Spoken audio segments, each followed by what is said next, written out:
होली की कथा भगवान शिव और कामदेव से जुड़ी है। होली की पवित्र कथा। होली की कथा। इस साल 8 मार्च 2023 को होली का पावन पर्व मनाया जा रहा है।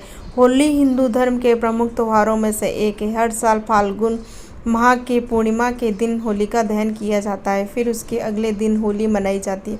भारत में फाल्गुन शुक्ल पक्ष की पूर्णिमा के अगले दिन होली मनाई जाती है। इस दिन लोग एकजुट होकर खुशियां मनाते हैं और एक दूसरे को प्यार के रंगों में सरोवर करके अपनी खुशी जाहिर करते हैं।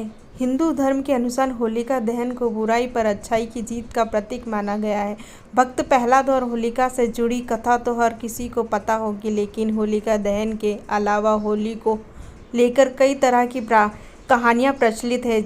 इनमें से एक कथा शिव जी और कामदेव से जुड़ी है। आइए जानते हैं इस पौराणिक कथा के बारे में। होली से जुड़ी कामदेव और भगवान शिव की कथा। पौराणिक कथा के अनुसार देवी पार्वती शिव जी से विवाह करना चाहती थी, लेकिन तपस्या में लीन शिव ने उनकी ओर ध्यान नहीं दिया। लेकिन पार्वती की कोशिशों को देखकर प्रेम के देवता कामदेव प्रसन्न हुए और शिव जी की तपस्या भंग करने के लिए उन्होंने शिव पर पुष्प बाण चला दिया, जिसके कारण शिव की तपस्या भंग हो गई। तपस्या भंग होने की वजह से शिव नाराज हो गए और उन्होंने अपनी तीसरी आंख खोल दी और उनके क्रोध की अग्नि में कामदेव भस्म हो गए। इसके बाद शिवजी ने पार्वती की ओर देखा। हिमवान की पुत्री पार्वती की आराधना सफल हुई और शिव ने उन्हें अपनी पत्नी के रूप में स्वीकार कर लिया। लेकिन कामदेव के भस्म होने के बाद उनकी पत्नी रति को असमय ही वैधव्य सहना पड़ा। फिर रति ने शिव की आराधना की।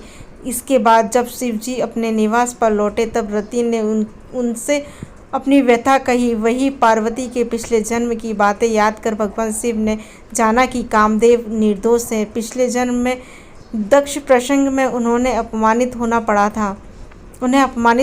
था। उनके अपमान से विचलित होकर दक्ष पुत्री सती ने आत्मदाह कर लिया। उन्हीं सती ने पार्वती के रूप में जन्म लिया और इस जन्म में भी शिव का ही वर्ण किया। कामदेव ने तो सिर्फ उनका सहयोग किया था। इसके बाद शिव जी कामदेव को जीवित कर दिया, उसे नया नाम दिया मनसीज।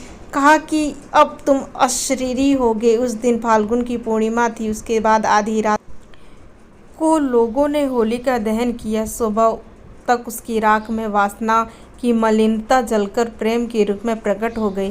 कामदेव अशरीरी भाव से नए सृजन के लिए प्रेरणा जागते हुए विजय का उत्सव मनाने लगे। यह दिन होली का दिन होता है।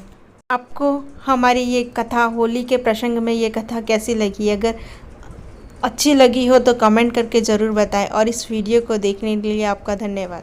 लाइक और सब्सक्राइब करना ना भूलें।